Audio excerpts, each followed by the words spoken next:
की प्रजा की रक्षा की। उनका पराक्रम अतुलनीय था। वे सारी पृथ्वी की ही रक्षा करते थे। ना उनका कोई द्वेषी था और ना ही वे ही किसी से द्वेष रखते थे। वे सबके प्रति सम्मान की दृष्टि रखते थे।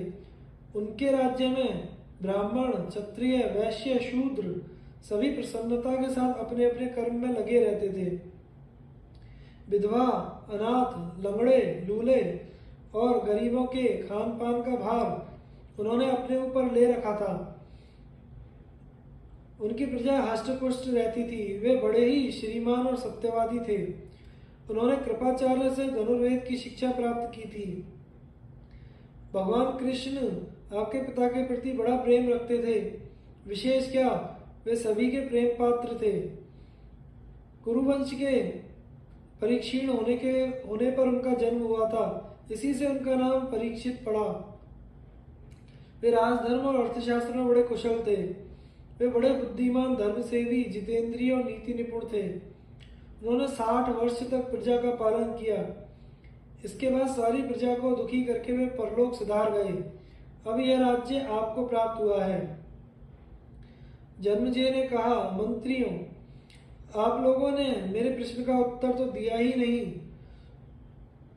हमारे वंश के सभी राजा अपने पूर्वजों के सदाचार का ध्यान रखकर प्रजा के हितैषी और प्रिय होते आए हैं। मैं तो अपने पिता की मृत्यु का कारण जानना चाहता हूँ। मंत्रियों ने कहा, महाराज, आपके प्रजापालक पिता महाराज पांडु की तरह ही शिकार के प्रेमी थे। उन्होंने सारा राजकार्य हम लोगों पर छोड़ रखा था। एक बार वे शिकार खेलने के लिए वन में गए। उन्होंने एक बाण से हिरण को मारा और उसके भागने पर उसका पीछा किया। वे अकेले ही पैदल बहुत दूर तक वन में हिरण को ढूंढते हुए चले गए, परंतु उसे पा नहीं सके। वे 60 वर्ष के हो चुके थे, इसलिए थक गए और उन्हें भूख भी लग गई। उसी समय उन्हें एक मुनि का दर्शन हुआ। वे मौनी थे। उन्होंने उन्हीं से प्रश्न किया, परंतु वे कुछ नहीं बोले। उस समय राजा भूखे और थके मांदे थे, इसलिए मुनि को कुछ न बोलते देखकर क्रोधित हो गए। उन्होंने यह नहीं जाना कि यह मौनी है, इसलिए उनका तिरस्कार करने के लिए धनुष की नोक से मरा सांप उठाकर उनके कंधे पर डाल दिया। मौनी मुनि ने राजा के इस कृत्य पर भला बुरा कुछ नहीं कहा। वे चुपचाप शांत भाव से बैठे रहे।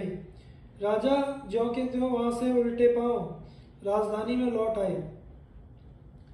मौनी ऋषि शमीक के पुत्र का